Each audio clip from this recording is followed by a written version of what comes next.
Question number 104। ये plant physiology के photomorphogenesis sections का एक बहुत ही ब्रिलियंट कॉन्सेप्चुअल प्रॉब्लम है। अगर आपको फोटो रिसेप्टर के छोटे छोटे मॉलिक्यूलर सीक्रेट्स पता है तो ये क्वेश्चन आपके लिए फ्री के मार्क्स है। सबसे पहले इसका ओरिजिन देखते हैं। ये क्वेश्चन डायरेक्टली आपकी यूनिट 6 सिस्टम फिजियोलॉजी प्लांट से लिया गया है। यहाँ एग्जामिनर प्लांट्स के सबसे इंपॉर्टेंट हाई सेंसर फाइटोक्रोम्स फिलाई ए और फाइटोक्रोम बी की सेल्यूलर जर्नी और उनके न्यूक्लियर ट्रांसपोर्ट इंपोर्ट मैकेनिज्म्स को टेस्ट कर रहा है। स्टेटमेंट बेस्ड क्वेश्चंस को डीकंस्ट्रक्ट करने का सबसे आसान तरीका है एग्जामिनर का कॉपी पेस्ट पैटर्न को पकड़ना। ध्यान से देखिए और स्टेटमेंट सी और डी को देखिए। ये दोनों स्टेटमेंट एग्जैक्टली सेम है, बस जगह पार्ट फाइटोक्रोम ए लिखा है और दूसरी जगह फाइटोक्रोम बी।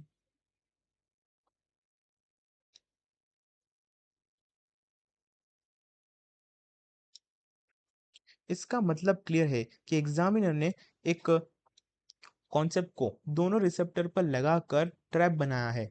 एक सच है और एक झूठ। हमें बस ये आइडेंटिफाई करना है कि किसको हेल्पर की ज़रूरत होती है और किसके पास अपना खुद का होता है।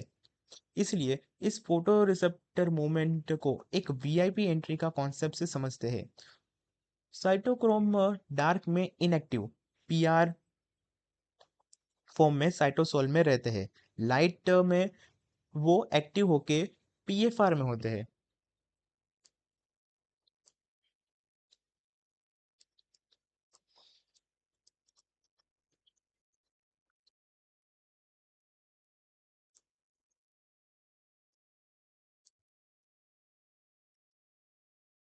उनके न्यूक्लियस के अंदर जाना होता है जीन एक्सप्रेशन चेंज करने के लिए और फिर वो हो जाते हैं कन्वर्ट। फाइटोक्रोम बी की बात करें तो फाइटोक्रोम बी के पास अपना खुद के एक इनबिल्ट न्यूक्लियर लोकलाइजेशन सिग्नल यानी एनएलएस होता है। लाइट पड़ते ही ये थोड़ा स्लो जरूर हो जाता है पर अपने एनएलएस उसे यूज करके डायरेक्टली न्यूक्लियस में एंट्री कर देता है। इसी इसे किसी हेल्पर की जरूरत नहीं होती। अब बात करते हैं फाइटोक्रोम ए की। फाइटोक्रोम ए के पास खुद का फंक्शनल एनालिस यानी न्यूक्लियर लोकलाइजेशन सिग्नल नहीं होता है। अगर इसे न्यूक्लियस के अंदर जाना है तो इसे एक हेल्पर यानी एस्कॉर्ट की जरूरत पड़ती है। ये स्पेसिफिक हेल्पर या शटल होते हैं FHY1 यानी कि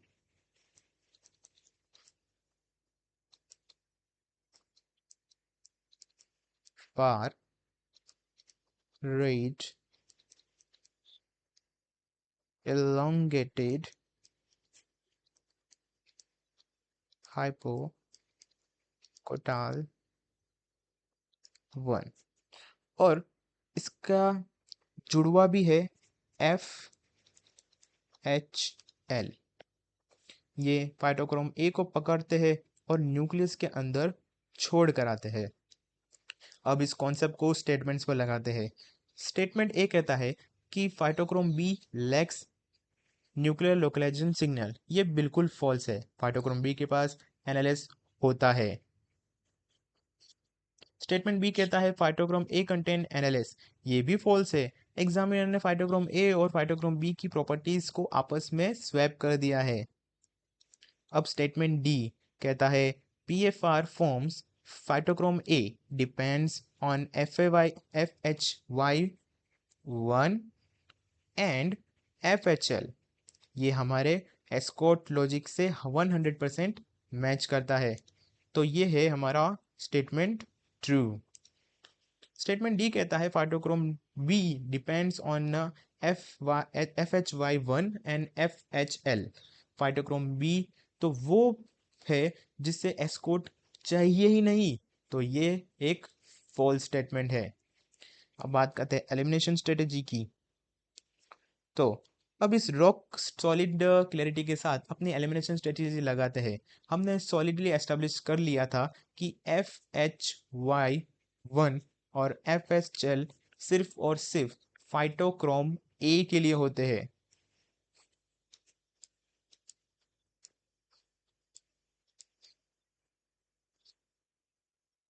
इसीलिए सिर्फ और सिर्फ स्टेटमेंट सी ही सही है।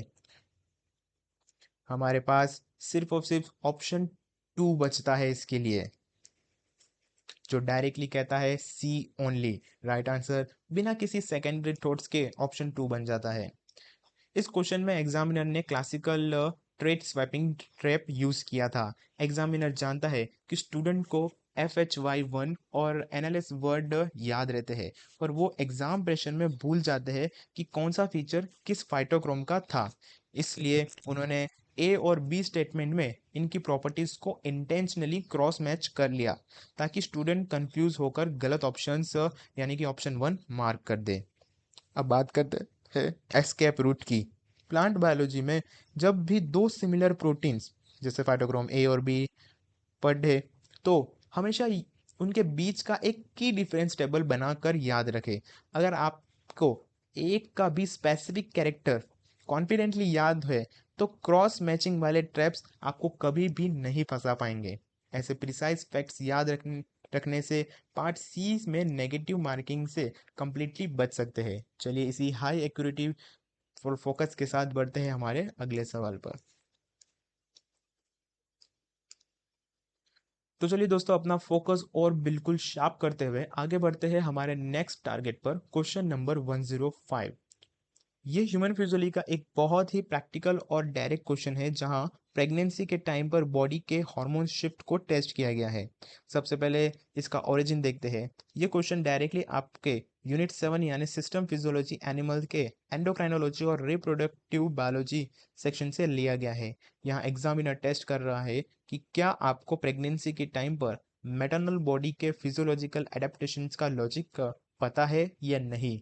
इस क्वेश्चन को डिकंस्ट्रक्ट करने का सबसे सॉलिड तरीका है अपने सबसे बेसिक यानी 10th 12th स्टैंडर्ड्स के यूनिवर्सल फैक्ट्स को अपना एंकर पॉइंट बनाना। प्रेगनेंसी का सबसे बेसिक कैरेक्टरिस्टिक्स क्या होता है? मेंस्ट्रुअल साइकिल और न्यू एग्स का बनना रुक जाना। न्यू एग्स का मैच्योर करने का काम कौन करता है? FSH और LH। बस इस लॉजिक को पकड़ के चलिए और आपके 50% क्वेश्चंस वहीं पर सॉल्व हो जाएंगे। चलिए इन हार्मोन्स और प्रेगनेंसी के डिमांड के लॉजिक को स्टेप बाय स्टेप डिकोड करते हैं। FSH और LH प्रेगनेंसी मेंटेनेंस करने के लिए कॉर्पस लेक्टम और प्लेसेंटा से बहुत हैवी अमाउंट में एस्ट्रोजन और प्रोजेस्टेरोन रिलीज होते हैं। ये हाई लेवल्स हाइपोथैलेमस और पिट्यूटरी पर स्ट्रॉन्ग नेगेटिव फीडबैक डालते हैं, जिसे FSH और LH का सिक्रेशन ऑलमोस्ट जीरो हो जाता है, ताकि कोई नया फॉलिकल मैच्योर ना हो। पर स्टेटमेंट ए कह रहा है कि इनका सिक्रेशन इंक्रीज हो रहा है, तो ये कंप्लीटली फॉल्स है। अब बात करते हैं अल्डोस्टेरोन की। प्रेगनेंसी में मदर को डेवलपिंग फीटस और प्लेसेंटा को ब्लड सप्लाई करने के लिए अपना ब्लड वॉल्यूम का ऑलमोस्ट 40 से 50% तक बढ़ाना पड़ता है। ब्लड वॉल्यूम बढ़ाने के लिए बॉडी को सोडियम और वाटर रिटेन करना पड़ता है, जो कि रैस पाथवे के थ्रू अल्डोस्टेरोन करता है। इसलिए अल्डोस्टेरोन का सिक्रेशन इंक्रीज होता है। ये बिल्कुल ट्रू स्टेटमेंट है, तो ऑप्शन बी इज ट्रू। अब बात करते हैं स्टेट ग्लूकोकॉर्टिकॉइड्स।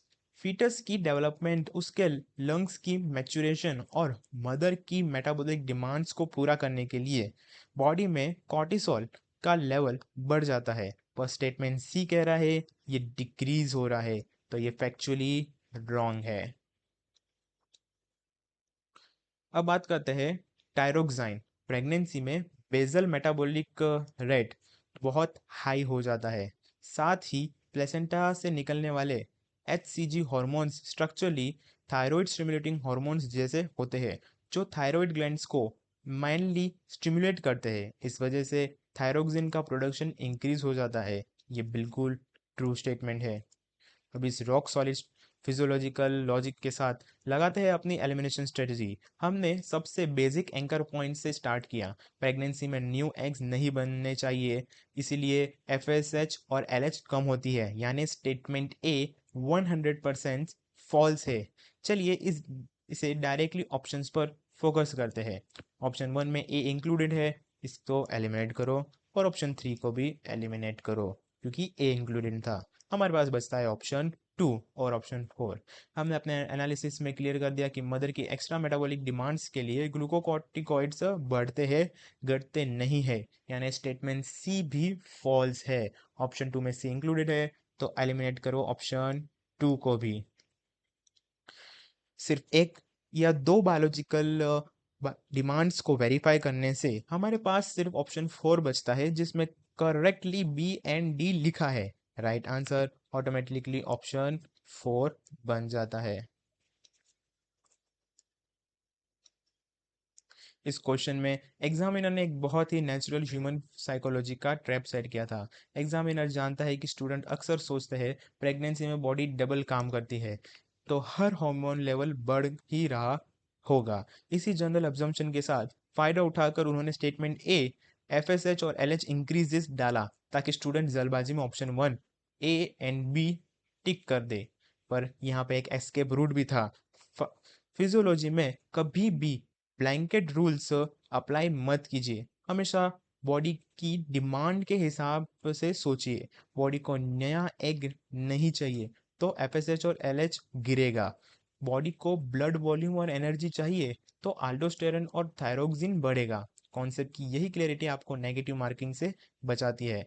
इसीलिए चलिए इसी शार्प एनालिटिक फोकस को मेंटेन रखते हुए आगे बढ़ते हैं हमारे अगले सवाल की तरफ।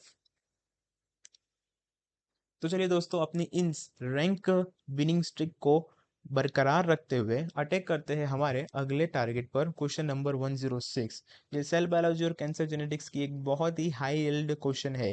कैंसर बायोलॉजी के क्वेश्चन सीएसआई नेट में हमेशा फिक्स होते हैं, और अगर आपको बेसिक ऑन्कोजीन्स और ट्यूमर सेपरेशन का रोल क्लियर नहीं है, तो 4 मार्क्स आपकी पॉकेट में नहीं आ पाएंगे।